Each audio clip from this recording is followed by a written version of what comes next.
Rumpelstiltskin. From Grimm's Fairy Tales by Jacob and Wilhelm Grimm. Επιμέλεια Γιώργος Πιτροπογιαννάκης. By the side of a wood, in a country a long way off, ran a fine stream of water, and upon the stream there stood a mill. The miller's house was close by, and the miller, you must know, had a very beautiful daughter.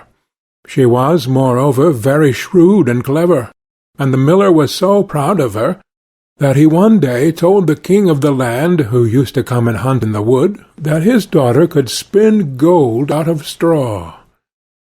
Now this king was very fond of money, and when he heard the miller's boast, his greediness was raised, and he sent for the girl to be brought before him.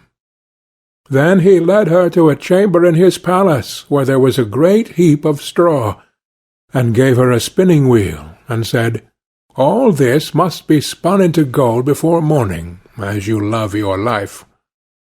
It was in vain that the poor maiden said that it was only a silly boast of her father, for that she could do no such thing as spin straw into gold. The chamber door was locked, and she was left alone. She sat down in one corner of the room and began to bewail her hard fate. But suddenly the door opened, and a droll-looking little man hobbled in and said, "Good morrow to you, my good lass. What are you weeping for?" "Alas," said she, "I must spin this straw into gold, and I know not how." "What will you give me," said the hobgoblin, "to do it for you?" "My necklace," replied the maiden.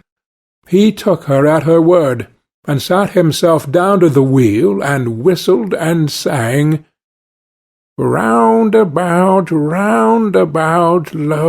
and behold, reel away, straw into gold."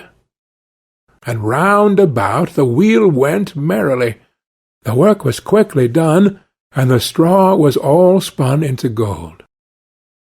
When the king came and saw this, he was greatly astonished and pleased, but his heart grew still more greedy of gain, and he shut up the poor miller's daughter again with a fresh task. Then she knew not what to do, and sat down once more to weep, but the dwarf soon opened the door and said, "What will you give me to do your task?" "The ring on my finger," said she. So her little friend took the ring, and began to work at the wheel again, and whistled and sang, "Round about, lo and behold, reel away, straw into gold." Till long before morning all was done again. King was greatly delighted to see all this glittering treasure, but still he had not enough. So he took the miller's daughter to a yet larger heap, and said, "All this must be spun to-night, and if it is, you shall be my queen." As soon as she was alone, that dwarf came in and said, "What will you give me to spin gold for you this third time?" "I have nothing left," said she. "Then say you will give me," said the little man, "the first little child that you may have when you are queen." "That may never be," thought the miller's daughter, and as she knew no other way to get her task done, she said she would do what he asked. Round went the wheel again to the old song, and the mannikin once more spun the heap into gold. The king came in the morning, and finding all he wanted, was forced to keep his word. So he married the miller's daughter, and she really became queen. At the birth of her first child she was very glad, and forgot the dwarf and what she had said. But one day he came into her room, where she was sitting playing with her baby, and put her in mind of it. Then she grieved sorely at her misfortune, and said she would give him all the wealth of the kingdom if he would let her off, but in vain, till at last her tears softened him, and he said, "I will give you 3 days' grace, and if during that time you tell me my name, you shall keep your child." Now the queen lay awake all night, thinking of all the odd names that she had ever heard, and she sent messengers all over the land to find out new ones.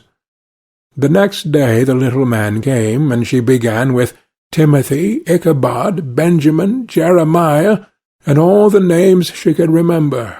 But to all and each of them he said, "Madam, that's not my name."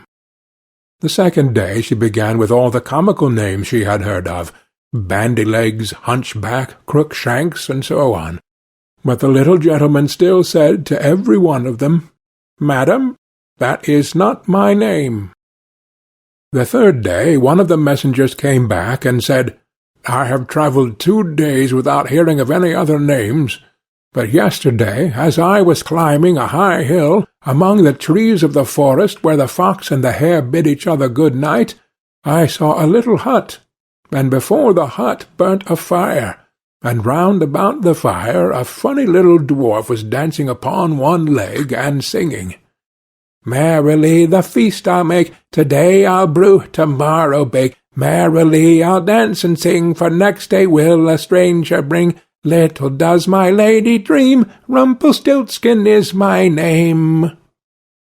When the king heard this, she jumped for joy, and as soon as her little friend came, she sat down upon her throne, and called all her court round to enjoy the fun. And the nurse stood by her side with the baby in her arms, as if it was quite ready to be given up. Then the little man began to chuckle at the thought of having the poor child to take home with him to his hut in the woods, and he cried out, "Now, lady, what is my name?" "Is it John?" asked she. "No, madam." "Is it Tom?" "No, madam." "Is it Jemmy?" "It is not." "Can your name be Rumpelstiltskin?" said the lady slyly. "Some witch told you that! Some witch told you that!" cried the little man, and dashed his right foot in a rage so deep into the floor that he was forced to lay hold of it with both hands to pull it out. Then he made the best of his way off, while the nurse laughed and the baby crowed, and all the court jeered at him for having had so much trouble for nothing, and said, "We wish you a very good morning and a merry feast, Mr. Rumpelstiltskin." End of Rumpelstiltskin. Επιμέλεια Γιώργος Πιτροπογιαννάκης.